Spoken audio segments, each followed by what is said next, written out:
Iran, America, Israel के बीच जो जंग हो रही है उसके बाद अब ट्रंप के खिलाफ आवाज़ उठना शुरू हो गया है। ट्रंप के खिलाफ तेज़ हो रही है आवाज़। अमेरिका में नो किंग्स प्रोटेस्ट क्या और कितने बड़े स्तर पर हो रहा है। मैं हूं आपके साथ बरकत और आप देख रहे हैं TV9 का डिजिटल प्लेटफॉर्म। और आज हम बात करेंगे ट्रंप के खिलाफ अमेरिका में नो किंग्स प्रदर्शन के बारे में। 28 मार्च 2026 शनिवार को अमेरिका के इतिहास में एक और बड़ा विरोध प्रदर्शन का दिन रहा है। पूरे देश में नो किंग्स नाम से हजारों रैलियां हुई। आयोजकों का कहना है कि ये ट्रंप के दूसरे कार्यकाल का तीसरा बड़ा राष्ट्रव्यापी प्रदर्शन था, जिसमें 3000 से ज़्यादा कार्यक्रम आयोजित हुए। कैलिफोर्निया से लेकर वाशिंगटन DC तक लाखों लोग सड़कों पर उतरे। लेकिन क्या है ये नो किंग्स प्रदर्शन, इसका मतलब क्या है, चलिए आपको बताते हैं। नो किंग्स एक प्रगतिशील संगठनों का नेटवर्क है जो ट्रंप प्रशासन की नीतियों का विरोध कर रहा है। इसका मुख्य नारा है ट्रंप मस्ट गो नाउ। प्रदर्शनकारी मानते हैं कि ट्रंप खुद को राजा समझ रहे हैं, लेकिन अमेरिका में सत्ता लोगों के पास होती है, किसी एक व्यक्ति के पास नहीं। इस बार मुख्य मुद्दे क्या थे इस पूरे प्रदर्शन के? प्रदर्शनकारियों ने खासतौर पर इन बातों पर निशाना साधा है।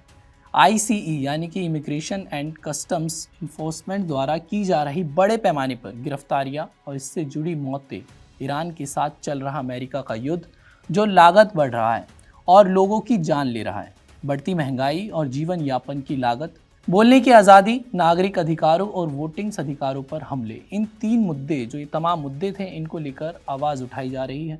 नो किंग्स वेबसाइट पर साफ लिखा था, नकाबपोश गुप्त पुलिस हमारे समुदायों में दहशत फैला रही है, हम एक अनावश्यक और विनाशकारी युद्ध में फंस गए हैं, ट्रंप हम पर तानाशाह की तरह राज करना चाहते हैं।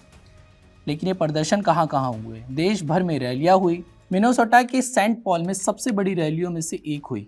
यहाँ राज्य governor Tim Walz, senator Bernie Sanders, अभिनेत्री Jane Fonda, congresswoman Ilhan Omar और गायक ब्रूस स्प्रिंगस्टीन जैसे दिग्गज शामिल हुए। ब्रूस स्प्रिंगस्टीन ने स्ट्रीट्स ऑफ मिनेपोलिस गीत भी गाया। Washington DC, New York, Los Angeles, Texas, Florida, Ohio, New Jersey समेत लगभग हर बड़े शहर और छोटे कस्बों में प्रदर्शन हुए हैं। लोग मार्च निकाल रहे थे, तख्तियाँ लेकर सड़कों पर खड़े थे, गाड़ियों को रोककर नारे लगा रहे थे। No kings, Trump must go now, ऐसे नारे लगातार लगते रहे। ये प्रदर्शन कितना बड़ा था? आयोजकों के अनुसार ये अब तक का सबसे बड़ा नो किंग्स प्रदर्शन था। लाखों लोग शामिल हुए। मीडिया रिपोर्ट्स की माने तो इसे अमेरिका के इतिहास के सबसे बड़े विरोध दिवसों में से एक बताया जा रहा है। ये ट्रंप के दूसरे ट्रंप के शुरू से ही लगातार बढ़ते विरोध का हिस्सा है। ये प्रदर्शन जो है क्यों मायने रखता है? ये दिखाता है कि अमेरिकी समाज अभी भी गहरा विभाजित है। एक तरफ ट्रंप अपने समर्थकों के साथ एजेंडा लागू कर रहे हैं, दूसरी तरफ लाखों लोग उनके फैसलों को तानाशाही बता रहे हैं। प्रदर्शन शांतिपूर्ण थे लेकिन जोश से भरे हुए थे। लोग कह रहे थे, यह मेरे बच्चे और पोतों पोतियों के भविष्य के लिए है, हमें इस देश को बचाना है।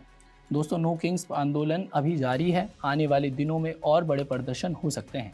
क्या ट्रंप की नीतियाँ बदलेंगी या विरोध और तेज़ होगा, ये तो समय बताएगा। अगर आपको ये जानकारी पसंद आई और आपको भी लगता है क्या इस प्रदर्शन से ईरान और अमेरिका और जो इजराइल के बीच युद्ध चल रहा है, जंग चल रही है, उस पर भी कोई असर पड़ने वाला है, आप हमें कमेंट करके ज़रूर बताएं।